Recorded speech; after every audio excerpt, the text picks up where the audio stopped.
2 1 2 3 1 2 1 2 সমস্ত ছাত্রছাত্রী।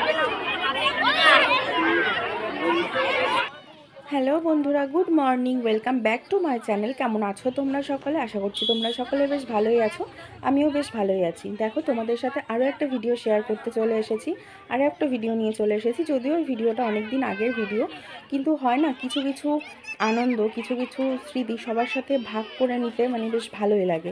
তো এটা সেরকমই একটা ভিডিও বলতে পারো। এটা ছিল আমার মাম্মামের প্রথমবার স্পোর্টসের ভিডিও। মাম্মামদের স্কুলের রানের প্রতিযোগিতা আছে, তো যে কারণে মাম্মামকে দেখো সকাল সকাল রেডি করে নিয়ে চলে এসেছি। মাম্মামকে মানে মাম্মামকে না, শুধু ওদের স্কুলের ড্রেস আপ ছিল, যে হোয়াইট কালারের সাদাই ড্রেস। তো স্পোর্টসের দিন এটাই ছিল ড্রেস ওদের। তো ওইভাবে দেখো সবাইকে নিয়ে মানে মাম্মামকে নিয়ে চলে এসেছিলাম স্কুল মাঠে। এটা মাম্মামদের স্কুল মাঠ না, এটা ছিল মাম্মামদের যে স্কুল মাঠটা সেটা ছোট। তো এটা ছিল আমাদেরই ওখানকার অন্য আরেকটা ছেলেদের স্কুলের মাঠ, তো বয়েজ স্কুল মাঠ। তো সেখানেই মাম্মামদের স্পোর্টসটা হবে। তো দেখো আমাদের মানে আসতে একটু লেট হয়েছিল। আমরা যখন আসলাম তখন দেখি মোটামুটি সবাই চলে এসেছে, আমরা মনে হয় সবার লাস্ট। তো এই যে সবাইকে লাইন করে দাঁড় করিয়ে দিচ্ছে, আর মাম্মামকে না প্রথমে একটু, মাম্মাম যেহেতু প্রথমবার, তো মাম্মাম একটু ভয় ভয় পাচ্ছিল। তো তারপর ওকে বাড়িতে থাকাকালীন একটু বোঝাতে হয়েছিল। তো তারপর যখন ওকে স্কুল মাঠে নিয়ে আসলাম না, ও আর সেই মানে ভয়টা পাইনি, ওকে আর বলতে লাগেনি যে যাও লাইনে দাঁড়াও, তোমাদের দৌড় প্রতিযোগিতা হবে। তো দেখো এখানে আমরা সবাই বসেছিলাম, আর মাম্মামদেরকে ওই যে লাইন করে দাঁড় করিয়ে দিচ্ছিলো। তো মাম্মাম আমার কোলে বসেছিল, ও কিছুতেই যাবে না, যেটা বললাম যে ভয় ভয় পাচ্ছিল। তারপর গেছিলো, গিয়ে সবার লাস্টে দাঁড়িয়েছিল। তো এখান থেকে আর মানে যদি ভিডিওটা আমি দূর থেকে করছি, তো যে কারণে মাম্মামকে দেখা যাচ্ছে না সবার মাঝে। তো দেখো সবাই মিলে লাইন করে দাঁড় করিয়েছে, আর আমরা বসেছিলাম অন্য সাইডে। আর যেটা বললাম, ভিডিওটা অনেক দিনের ভিডিও, কিন্তু ওই যে বললাম আগেই তোমাদেরকে যে কিছু কিছু স্মৃতি, কিছু কিছু মুহূর্ত থাকে না, যেটা সবার মাঝে ভাগ করে নিতে ভালো লাগে। তো এই সোশ্যাল মিডিয়াতে না আসলে না আমি জানতেই পারতাম না, মানে কি বলবো, আমাদের ছোটোবেলায় বেড়ে ওঠা, ছোটোবেলা ছোট ছোট আনন্দের স্মৃতি, সব যদিও আনন্দের স্মৃতি সব হয় না, কিছু ছোটোবেলার স্মৃতিগুলো, মানে তখন তো এত ফোনের চল ছিল না, যখন আমরা ছোট ছিলাম তখন এত সোশ্যাল মিডিয়ারও যুগ ছিল না। তো যে কারণে না আমাদের ছোটোবেলার ছোট ছোট মুহূর্তগুলো মানে এই যে ফোনের মাধ্যমে যে ক্যাপচার করে রাখা, সেটা কিন্তু হয়ে ওঠেনি, আমার মায়েরা পারেনি। তো ইউটিউবে এসে আমি জানি না আমি কোনোদিন সফল হতে পারবো কি না, তবে ইউটিউব থেকে আমি একটা খুব ভালো একটা মানে কি বলবো, একটা ভালো একটা কি বলবো, মাম্মামের জন্য একটা ভালো স্মৃতি রেখে যেতে পারবো, যে ও যখন বড় হবে তখন না হয়তো আমি থাকবো না, হয়তো আমার এই ফোনটাও থাকবে না, কিন্তু এই যে আমার পেজটা মানে আমার যে চ্যানেলটা, সেটা যখন আমার মাম্মাম সার্চ করবে না, তখন ওর ছোটোবেলার অনেক স্মৃতি, ও ছোটো থেকে বড় হয়ে ওঠা, একটু একটু ছোট ছোট সুন্দর মুহূর্তগুলো ওই ভিডিওর মাধ্যমে খুঁজে পাবে, যেগুলো আমরা পাইনি, মানে আমি পাইনি। তো আমার মনে হয় আমি ইউটিউবে এসে কিছু পারি, কিছু করতে পারি না পারি, আমি সফল হতে পারি না পারি, কিন্তু আমার মামামের এই যে ছোটোবেলার ছোটো ছোটো মুহূর্তগুলো না, এই আমার এই চ্যানেলটার মধ্যে স্মৃতি হয়েই থেকে যাবে সারা জীবন। তো এটাই আমার কাছে অনেক বড় পাওয়া। মা হিসেবে এর থেকে বড় পাওয়া আর কি হতে পারে বলো তো? তো আমার সত্যি কথা বলতে, আমি এগুলো যখন কথাগুলো যখন বলছি না, মানে ভীষণ একটা হয় না, ভীষণ আবেগপ্রবণ হয়ে পড়ছিলাম, মানে আমার গলা টলা ভার হয়ে আসছিল যখন আর কি কথাগুলো বলছি।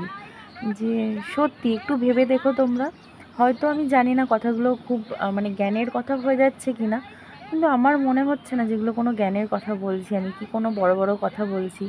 এই যে চ্যানেলটা আমার আমার মাম্মাম যখন চ্যানেলটা বড় হয়ে যখন সার্চ করবে, তখন এই যে ছোট্ট ছোট্ট ওর ছোটোবেলার স্মৃতিগুলো ওই ভিডিওর মধ্যেই কিন্তু খুঁজে পাবে, দেখতে পাবে। তো এটা ভাবতেও তো ভালো লাগে, যে কারণে এই ভিডিওটা না আমি ভাবলাম যে সবার সাথে শেয়ার করি। যদি যারা তোমরা আমার ভিডিও দেখো তারা জানবে আমি বেশ কিছুদিন কোনো রকম কোনো ভিডিওই দিতে পারি না, দিই না সেভাবে, মানে ভিডিও করার মুডটাই নষ্ট হয়ে গেছে। আমাদের মতো ছোট ইউজারদের ভিডিও মানে ছোট এইসব চ্যানেলের ভিডিও কেউ দেখে না সেভাবে, আর ব্লগ ভিডিও তো কেউ দেখতেই চায় না সেভাবে, আর আমাদের মতো চ্যানেলের ভিডিও তো কেউ দেখবেও না সেভাবে।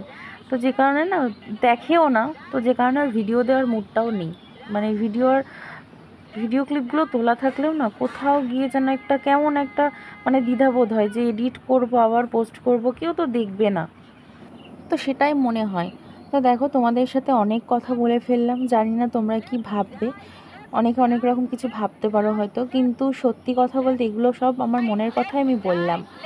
তো যাই হোক, অনেক কথা বলে ফেললাম। দেখো তোমাদের সাথে কথা বলতে বলতে যে মাম্মামদের সবাই সব ক্লাসকে এভাবে জানি না কীভাবে এটাকে কি বলে সঠিক, তো এভাবে ঘোরাচ্ছিল লেফট রাইট করে। তো তারপর এরপর মাম্মামদের মনে একটু রেস্ট দেবে আর কি, ওরা একটু রেস্ট নেবে, কেউ জল টল খাওয়ার জন্য আর কি, যেহেতু ওরা খুব ছোটো, তো এই কারণে।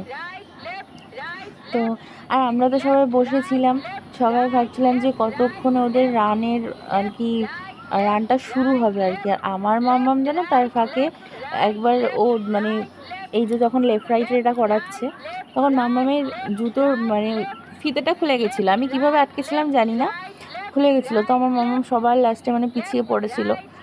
তো তারপর আবার গেলাম, আমি গিয়ে জুতোর ফিতেটা ঠিক করে দিলাম, দিয়ে তারপর আবার ও গেল। তো আমাকে পরে এসে বলছিল, জানো তো ভিডিওটা তো যেহেতু অনেক দিন আগে, আমাকে পরে এসে বলছে, মা তুমি আমার জুতোটা কীভাবে পরিয়ে দিয়েছিলে? তো তারপর আমি বলছি, মাম্মাম দেখ আমি ঠিক করে পরিয়ে দিয়েছিলাম, কীভাবে খুলে গেছিলাম আমি জানি না। তো দেখো তারপর সবাই মিলে লাইন করে দাঁড়িয়ে সব মাম্মামদের সব স্যার ম্যামেরা সব আছে ওখানে মাম্মামদের দেখো স্কুলের নামটা বলছে। মাম্মামদের স্কুলের নাম, আমার মাম্মাম যে স্কুলে পড়ে স্কুলের নাম মদনপুর নর্থ পয়েন্ট ইনস্টিটিউশন। আর তোমরা যারা আমার ভিডিও কন্টিনিউ দেখো তারা জানবে আমার বাড়ি মদনপুরে। তো আমার বাড়ি থেকে আমার মাম্মামের স্কুলটা অনেকটাই দূরে, তার কারণ তোমাদের দাদাভাই আমাদেরকে দিয়ে আসে, আর আসার সময় যেদিন তোমাদের দাদাভাইয়ের কাজ থাকে না সেদিন হয়তো আমাদেরকে নিয়ে আসে, আবার যেদিন থাকে সেদিন আমরা অন্য টোটো করে চলে আসি। তো এইভাবে আসা যাওয়া করি, আমাদের বাড়ি থেকে স্কুল যেহেতু অনেকটাই দূরে, তো সেই কারণেই একটু অসুবিধা হয়। কিন্তু ওই যে আমার মানে আমার মামাকে নিয়ে আমার প্রচুর স্বপ্ন আছে, প্রচুর শখ আছে, আমি জানি না কতদূর কি আমার শখ আমি পূরণ করতে পারবো। তো তারপর দেখো এটা হচ্ছে আমার একটা বান্ধবী, তো আমি ভিডিও করছি, ও ভাবছে হয়তো আমি ফটো তুলছি, তো যার জন্য দেখো একটু পোজ দিয়ে নিল। তো তারপর দেখো মামামদের পিটি করাচ্ছিল, এগুলো ওদেরকে না প্রতিদিন প্র্যাকটিস করাতো স্কুলে। তো আমার মামামদের না এগুলো প্র্যাকটিস করতেই চাইতো না, আমাকে শুধু বাড়িতে এসে বলতো, মা আমার না ওভাবে লাফাতে ভালো লাগে না, আমার হাত পায়ে ব্যথা করে। তো প্রতিদিন আমাকে এসে কমপ্লেন করতো, মা আমার ভালো লাগে না পিটি করতে। তো এই যে ওদের এই স্পোর্টসের জন্যই প্র্যাকটিস করাতো প্রতিদিন, আর আমার মাম্মামের এটা ভীষণ অপছন্দের ছিল। তবুও আমি ওকে বোঝাতাম যে মা এগুলো করতে হয়, স্কুলে সবাই করে, তুমি কেন করবে না? না মা আমার লাফাতে ভালো লাগে না, এরকমভাবে দুষ্টুমি করতো। তো তারপর দেখো সবাই পিটি করছে, আমার মাম্মু আছে ওদের মধ্যে, কিন্তু আমার মাম্মাম তো মানে খুব বড়, মানে তো ছোটো, সবার মাঝখানে কোথায় আছে, ওকে মানে দূর থেকে যেহেতু আমি ভিডিওটা শ্যুট করছি তো বোঝা যাচ্ছে না। তো তারপর দেখো ওদেরকে এবার সব আর কি ম্যামেরা পিটি করানো কমপ্লিট করে তারপর ওদেরকে বললো যে ওদেরকে আর কি বলছিল আর কি একটু ওদের ব্রেক দেবে আর কি জল টল খাওয়ার জন্য। তো দেখো আমি জানি না, দেখতেও পাচ্ছি না আমার মাম্মাম পিটি করছে কি করছে না, কারণ ওটা তো ওর ভীষণ অপছন্দের কাজ, তো জানি না ও কী করছে, আমি দেখতেও পাচ্ছিলাম না, যেহেতু অনেক স্টুডেন্টরা ছিল, তো তার মাঝে আমার মাম্মামকে খুঁজে পাওয়া মুশকিল ছিল।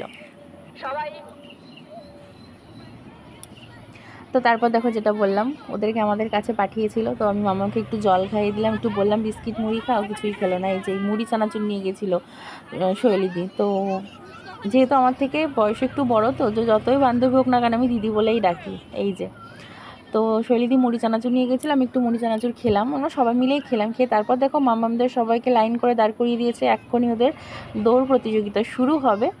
তো সবাইকে পরপর লাইন করে দাঁড় করিয়ে দিয়েছে, ম্যামেরা আছেন ওখানে।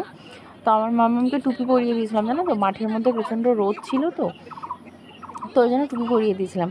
টুপিটা পরিয়ে দিয়েছিলাম, মাঝে আবার টুপিটা খুলেও ফেলেছে, আমাকে পরে এসে বলছিল যে মা জানো ম্যাম খুলে দিয়েছিল, আমার মাথার মধ্যে ঘেমে যাচ্ছিলো, তো যে কারণে আমার গরম লাগছিলো বলে ম্যাম খুলে দিয়েছিল। তো তারপর দেখো এই যে সব আর কি ওদেরকে, ওরা যেহেতু খুব ছোটো তো ওদেরকে একটু বলে বুঝিয়ে দিতে হচ্ছে। আমার তো খুব টেনশন হচ্ছিলো যে মামাম কি করবে, পারবে কি না, আর তোমাদের দাদাভাই তো এদিকে বারবার আমাকে ফোন করছে যে ওদের হয়ে গেছে, ওদের দৌড়ানো হয়ে গেছে, মাম্মাম কিছু হয়েছে, দৌড়াতে পেরেছে, মানে নানান প্রশ্ন করছে বারবার ফোন করে। আর আমি তো এদিকে বসে বসে টেনশন করছি যে কি করবে মাম্মাম। তো যাই হোক, প্রথমবার ও যে দৌড়াবে এটাই অনেক আমার কাছে, তাই না? তো দেখো এবার মানে স্টার্ট এখনও হয়নি, এক্ষুনি স্টার্ট হবে।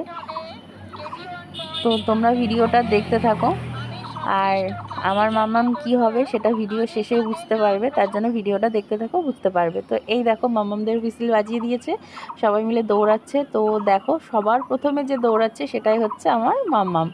তো আমি প্রথমে বুঝতে পারিনি যে মাম্মাম ফার্স্ট হয়েছে না সেকেন্ড হয়েছে, সবার আগেই যাচ্ছিল। তো আমি তো প্রচণ্ড এক্সাইটেড হয়ে পড়েছিলাম যে মাম্মাম সবার প্রথমে দৌড়াচ্ছে, ভীষণ আনন্দ হচ্ছিল। তো তারপর ওদের দৌড় প্রতিযোগিতা শেষ করে আমরা একটু টিফিন নিতে এসেছিলাম নিজেদের জন্য, আর এটা হচ্ছে আমার মাম্মামের ফ্রেন্ড। তো দেখো ওরা দুজন মিলে খেলা করছিল, আর আমরা এদিকে আমাদের টিফিন খাচ্ছিলাম। আমরা এনেছিলাম রুটি আর আলুর দম, দেখো কীভাবে নিয়ে খাচ্ছি। চট পেতে বসেছিলাম আমরা সবাই, তো ওখানেই বসে বসে খাওয়া হচ্ছিল। তারপর খাওয়া দাওয়া কমপ্লিট করে আবার দেখো মাম্মামদের এখন লেটার রেস হবে, মানে ওদের ABCD করে লেটারগুলো ওলট পালট করে সাজিয়ে দিয়েছে, সেখান থেকে ওদের যে কোনো একটা নির্দিষ্ট ওয়ার্ড খুঁজে নিয়ে, মানে লেটার খুঁজে নিয়ে তারপর দৌড়াতে হবে।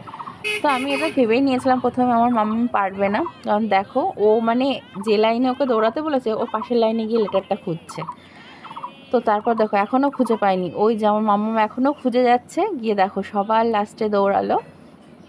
তো যাই হোক মাম্মাম রানে ফার্স্ট হয়েছিল, তো এটাতে কিছুই হতে পারেনি লেটার রানে। আর এখানে যেটা সবাই মিলে দেখো ঘোরাফেরা করছে, এখানে গোয়াজুলাইক হচ্ছে, মানে যে যেমন খুশি সাজবে।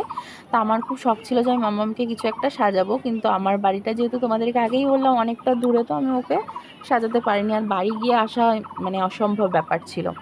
তো এখানে দেখো সব স্টুডেন্টরা কি সুন্দর সুন্দর সব সেজে এসছে, ভালো লাগছিল সবাইকে। তো আর আমার মাম্মাম আমাকে শুধু বারবার বলছে, মা তুমি আমাকে সাজিয়ে দিলে না কেন? তো এটা একটা ওর খুব আফসোস হচ্ছিল। তো তারপর দেখো মাম্মামদের প্রাইজ দিচ্ছিল, মেডেল দিয়েছে আর একটা সার্টিফিকেট দিয়েছে, আমার মাম্মাও ফার্স্ট হয়েছিল।